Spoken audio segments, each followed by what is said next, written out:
Welcome to Sleepy Stories, stories to help you sleep. Little Thumbelina. There was once a woman who wished very much to have a little child. She went to a fairy and said, "I should so very much like to have a little child. Can you tell me where I can find one?" "Oh, that can be easily managed," said the fairy. "Here is a barleycorn. It is not exactly of the same sort as those which grow in the farmers' fields, and which the chickens eat. Put it into a flower pot and see what will happen." "Oh, thank you," said the woman, and she gave the fairy 12 shillings, which was the price of the barleycorn.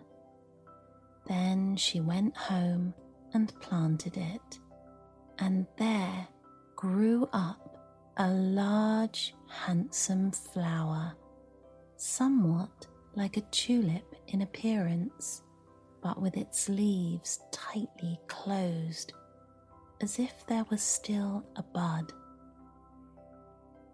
"It is a beautiful flower," said the woman, and she kissed the red and golden coloured petals, and as she did so, the flower opened and she could see that it was a real tulip.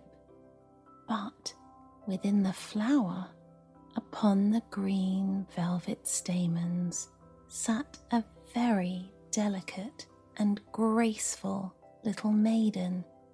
She was scarcely half as long as a thumb, and they gave her the name of Little Thumb, or Thumbelina, because she was so small.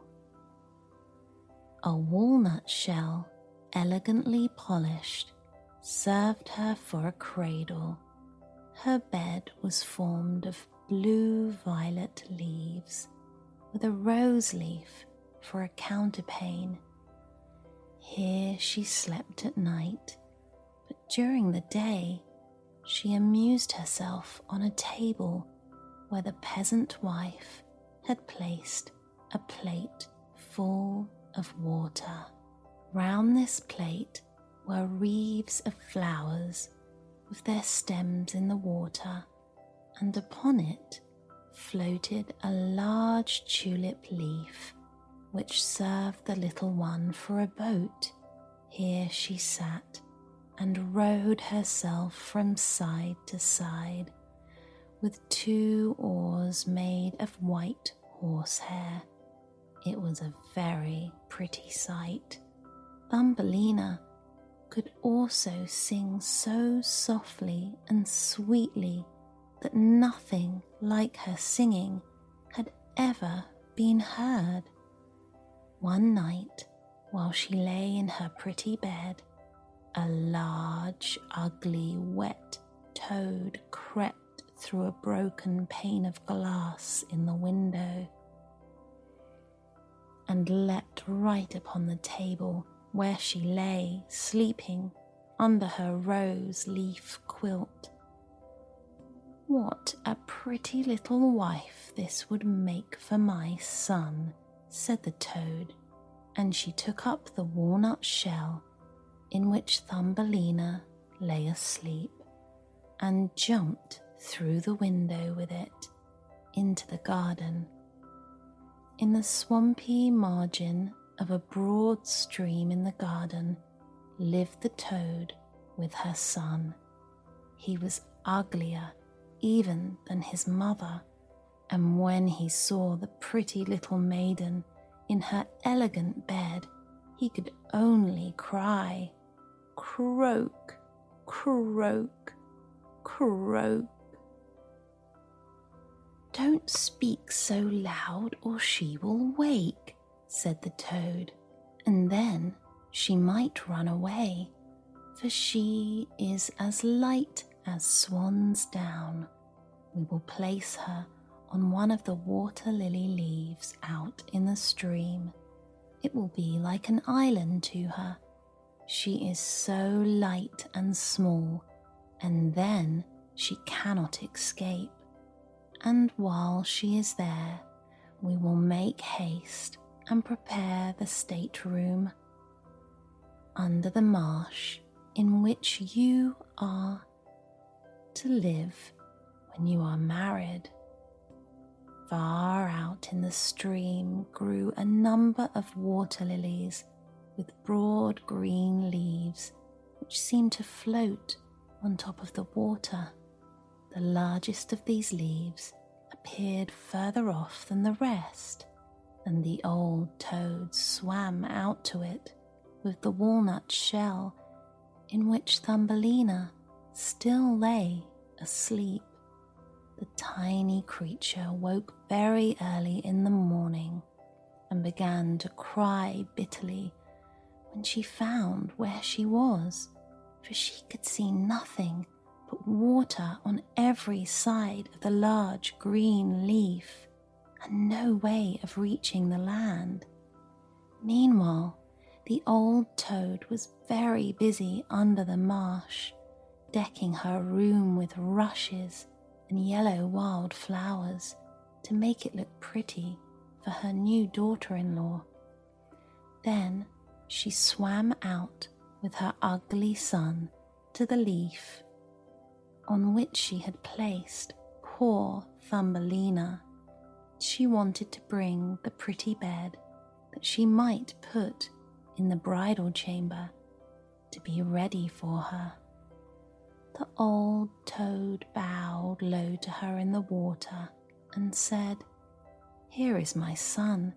He will be your husband, and you will live happily together in the marsh by the stream." Croak, croak, croak was all her son could say for himself. So the toad took up the elegant little bed and swam away with it, leaving Thumbelina all alone on the green leaf, where she sat and wept. She could not bear to think of living with the old toad and having her ugly son for a husband.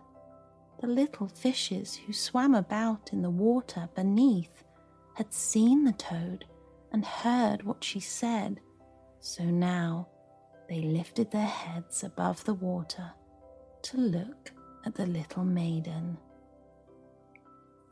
As soon as they caught sight of her, they saw she was very pretty, and it vexed them to think that she must go and live with the ugly toads. No, it must never be. So they gathered together in the water around the green stalk which held the leaf on which the little maiden stood, and gnawed it away at the root with their teeth. Then the leaf floated down the stream, carrying Thumbelina far away out of reach of land. Thumbelina sailed past many towns, and the little birds in the bushes saw her and sang, "What a lovely little creature." So the leaves swam away with her further and further till it brought her to other lands. A graceful little white butterfly constantly fluttered around her, and at last alighted on the leaf. The little maiden pleased him, and she was glad of it, for now the toad could not possibly reach her. And the country through which she had sailed was beautiful, and the sun shone upon the water till it glittered like liquid gold. She took off her girdle and tied one end of it around the butterfly, fastening the other end of the ribbon to the leaf, which now glided on much faster than before, taking Thumbelina with it as she stood. Presently, a large cockchafer flew by.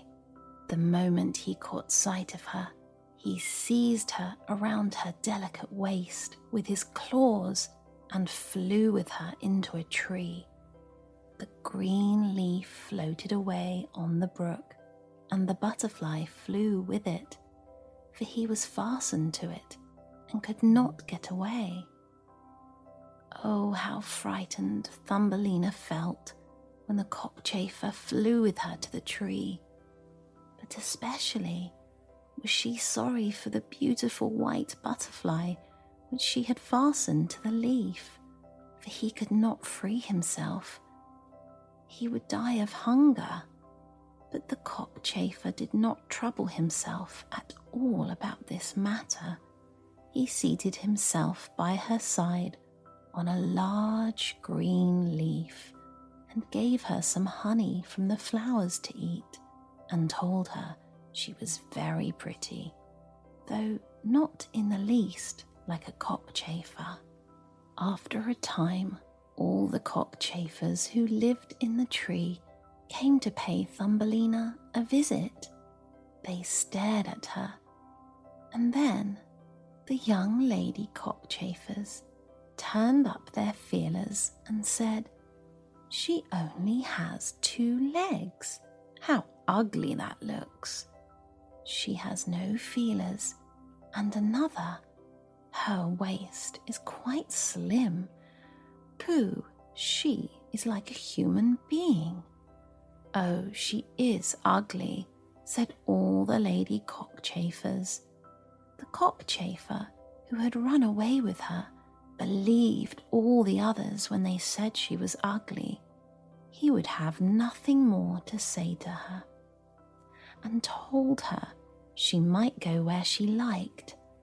Then he flew down with her from the tree and placed her on a daisy, and she wept at the thought that she was so ugly that even the cockchafers would have nothing to say to her, and all the while she really was the loveliest creature that one could imagine, and as tender and delicate as a beautiful rose leaf. During the whole summer, poor little Thumbelina lived quite alone in the wide forest. She wove herself a bed with blades of grass and hung it up under a broad leaf to protect herself from the rain. She sucked the honey from the flowers for food and drank the dew from their leaves every morning. So passed away the summer and the autumn, and then came the winter, the long, cold winter. All the birds who had sung to her so sweetly had flown away, and the trees and the flowers had withered. The large shamrock under the shelter of which she had lived was now rolled together and shriveled up. Nothing remained but a yellow, withered stalk. She felt dreadfully cold, for her clothes were torn, and she was herself so frail and delicate that she was nearly frozen to death. It began to snow too, and the snowflakes, as they fell upon her, were like a whole shovelful falling upon one of us, for we are tall, but she was only an inch high. She wrapped herself in a dry leaf, but it cracked in the middle and could not keep her warm, and she shivered with cold. Near the wood in which she had been living was a large cornfield, but the corn had been cut a long time. Nothing remained but the bare, dry stubble standing up out of the frozen ground. It was, to her, like struggling through a large wood. Oh, how she shivered with the cold. She came at last to the door of a field mouse who had a little den under the corn stubble. There dwelt the field mouse in warmth and comfort, with a whole roomful of corn, a kitchen, and a beautiful dining room. Poor Thumbelina stood before the door, just like a little beggar girl, and asked for a small piece of barley corn, for she had been without a morsel to eat for 2 days. "You poor little creature," said the field mouse, for she really was a good old mouse. "Come into my warm room and dine with me." She was pleased with Thumbelina, so she said, "You are quite welcome to stay with me all the winter if you like, but you must keep my rooms clean and neat and tell me stories, for I shall like to hear them very much."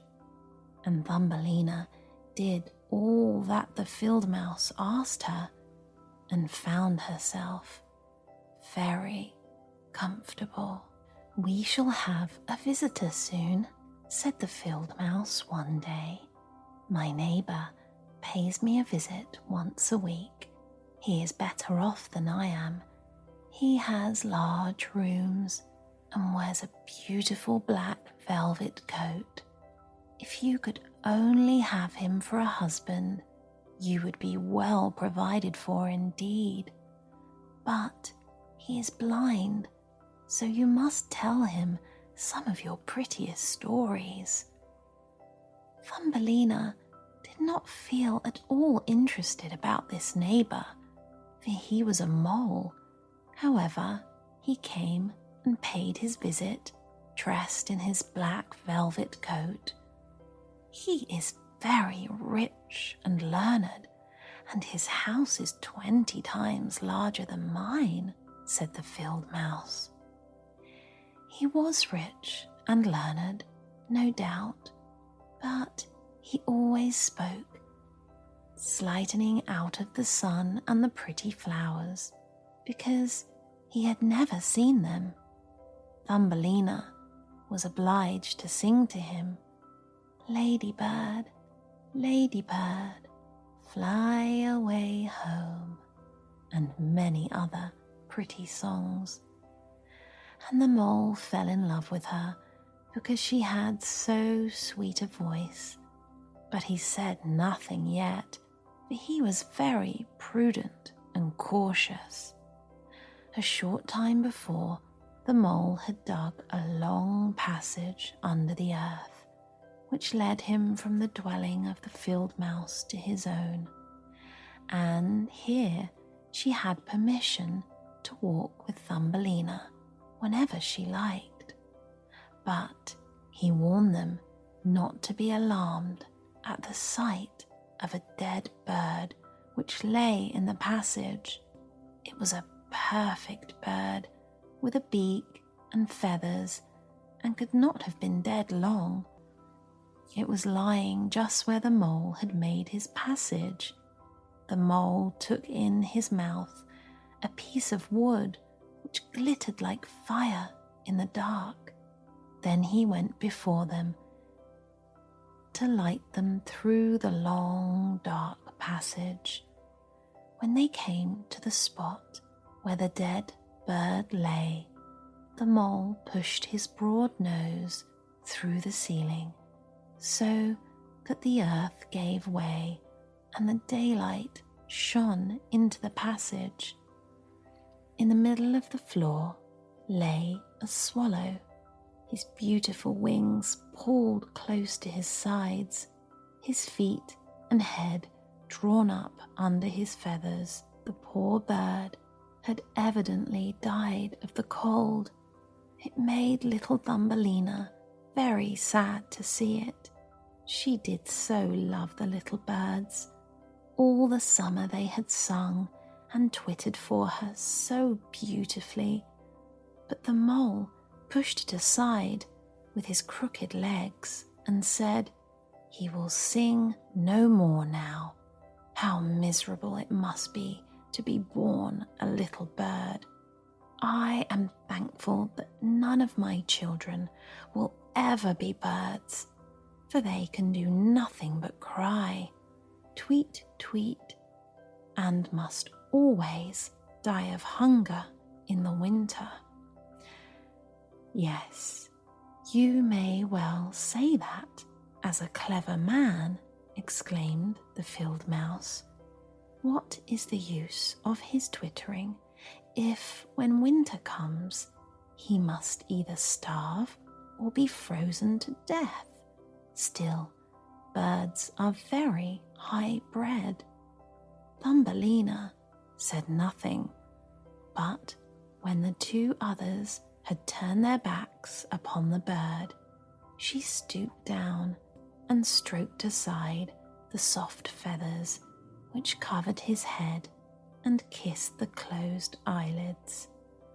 "Perhaps this was the one who sang to me so sweetly in the summer," she said, "and how much pleasure it gave me, you dear pretty bird." The mole now stopped up the hole through which the daylight shone, and then accompanied the ladies home. But during the night, Thumbelina could not sleep, so she got out of bed and wove a large, beautiful carpet of hay. She carried it to the dead bird and spread it over him with some down from the flowers which she had found in the field mouse's room. It was as soft as wool, and she spread some of it on each side of the bird so that he might lie warmly in the cold earth. "Farewell, pretty little bird," said she. "Farewell. Thank you for your delightful singing during the summer when all the trees were green and the warm sun shone upon us." Then she lay her head on the bird's breast. But she was alarmed, for it seemed as if something inside the bird went thump, thump. It was the bird's heart. He was not really dead, only benumbed with the cold, and the warmth had restored him to life. In autumn, all the swallows fly away into warm countries, but if one happens to linger, the cold seizes it, and it becomes chilled and falls down as if dead. It remains where it fell, and the cold snow covers it. Thumbelina trembled very much. She was quite frightened, for the bird was large, a great deal larger than herself. She was only an inch high, but she took courage, laid the wool more thickly over the poor swallow, and then she took a leaf which she had used for her own counterpane and laid it over his head. The next night she again stole out to see him. He was alive, but very weak. He could only open his eyes for a moment to look at Thumbelina, who stood by holding a piece of decayed wood in her hand, for she had no other lantern. "Thank you, pretty little maiden," said the sick swallow. "I have been so nicely warmed that I shall soon regain my strength and be able to fly about again in the warm sunshine." "Oh," said she, It is cold out of doors now. It snows and freezes. Stay in your warm bed. I will take care of you." She brought the swallow some water in a flower leaf, and after he had drunk, he told her that he had wounded one of his wings in a thorn bush and could not fly as fast as the others, who were soon far away on their journey to warm countries. At last, he had fallen to the earth and could remember nothing more, nor how he came to be where she had found him. All winter, the swallow remained underground, and Thumbelina nursed him with care and love. She did not tell either the mole or the field mouse anything about it, for they did not like swallows. Very soon the springtime came and the sun warmed the earth. Then the swallow bade farewell to Thumbelina, and she opened the hole in the ceiling which the mole had made. The sun shone in upon them so beautifully that the swallow asked her if she could go with him. She could sit on his back, he said, and he would fly away with her into the green woods. But she knew it would grieve the field mouse if she left her in that manner, so she said, "No, I cannot." "Farewell then, farewell, you good pretty little maiden," said the swallow, and he flew out into the sunshine. Thumbelina looked after him, and the tears rose in her eyes. She was very fond of the poor swallow. "Tweet, tweet," sang the bird as he flew out into the green woods, and Thumbelina felt very sad. She was not allowed to go out into the warm sunshine. The corn which had been sowed in the field over the house of the field mouse had grown up high into the air and formed a thick wood to Thumbelina, who was only an inch in height. "You are going to be married, little one," said the field mouse. "My neighbour has asked for you. What good fortune for a poor child like you. Now we will prepare your wedding clothes. They must be woolen and linen. Nothing must be wanting when you are the wife of the mole." Thumbelina had to turn the spindle, and the field mouse hired 4 spiders who were to weave day and night. Every evening the mole visited her and was continually speaking of the time when the summer would be over. Then he would keep his wedding day with Thumbelina. But how the heat of the sun was so great that it burned the earth and made it hard like stone. As soon as the summer was over, the wedding should take place. But Thumbelina was not at all pleased, for she did not like the tiresome mole. Every morning when the sun rose, and every evening when it went down, she would creep out of the door, and as the wind blew aside the ears of the corn so that she could see the blue sky, she thought about how beautiful and bright it seemed out there, and wished so much to see her dear friend the swallow again. But he never returned, for by this time he had flown far away into the lovely green forest. When autumn arrived, Thumbelina had her outfit quite ready, and the field mouse said to her, "In 4 weeks the wedding must take place." Then she wept and said she would not marry the disagreeable mole. "Nonsense," replied the field mouse. "Now, don't be obstinate, or I shall bite you with my white teeth. He is a very handsome mole.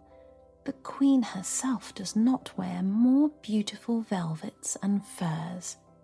His kitchens and cellars are quite full. You ought to be very thankful for such good fortune." So the wedding day was fixed, on which the mole was to take her away to live with him deep under the earth, and never again to see the warm sun, because he did not like it. The poor child was very unhappy at the thought of saying farewell to the beautiful sun, and as the field mouse had given her permission to stand at the door, she went to look at it once more.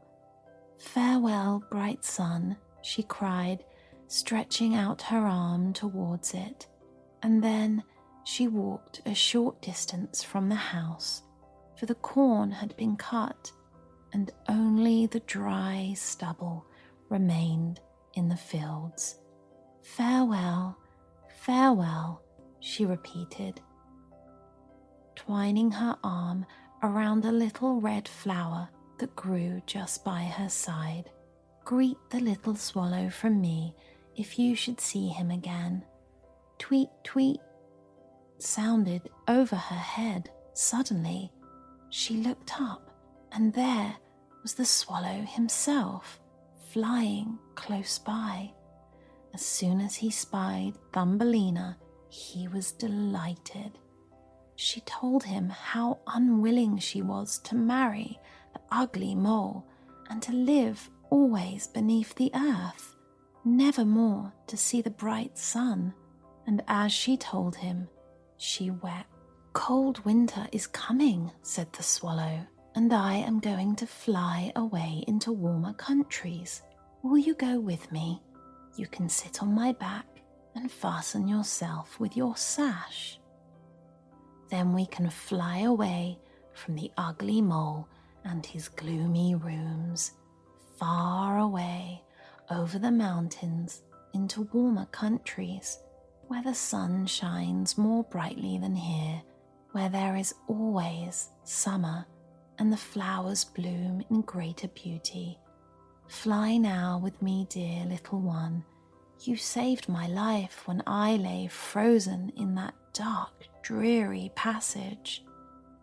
"Yes, I will go with you," said Thumbelina, and she seated herself on the bird's back, with her feet on his outstretched wings, and tied her girdle to one of his strongest feathers. The swallow rose in the air and flew over forest and over sea, high above the highest mountains, covered with eternal snow.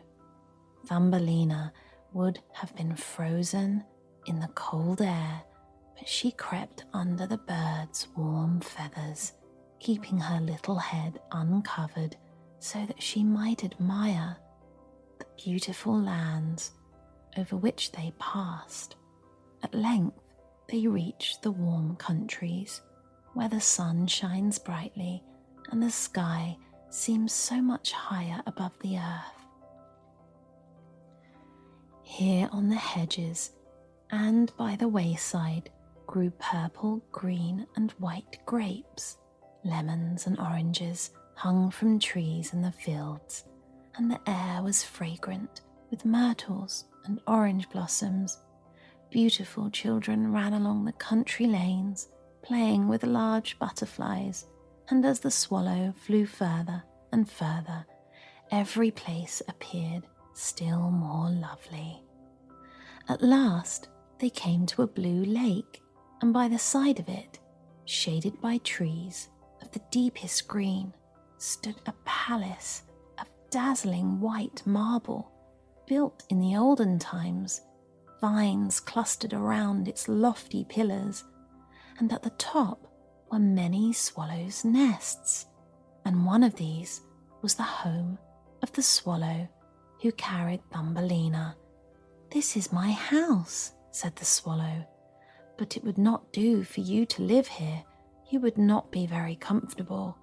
You must choose for yourself one of those lovely flowers, and I will put you down upon it, and then you shall have everything that you can wish to make you happy."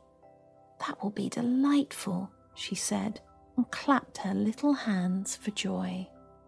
A large marble pillar lay on the ground, which in falling had been broken into 3 pieces. Between these pieces grew the most beautiful large white flowers, so the swallow flew down with Thumbelina and placed her on one of the broad leaves. But how surprised she was to see, in the middle of the flower, a tiny little man, as white and transparent as if he had been made of crystal. He had a gold crown on his head and delicate wings at his shoulders, and was not much larger than she was herself.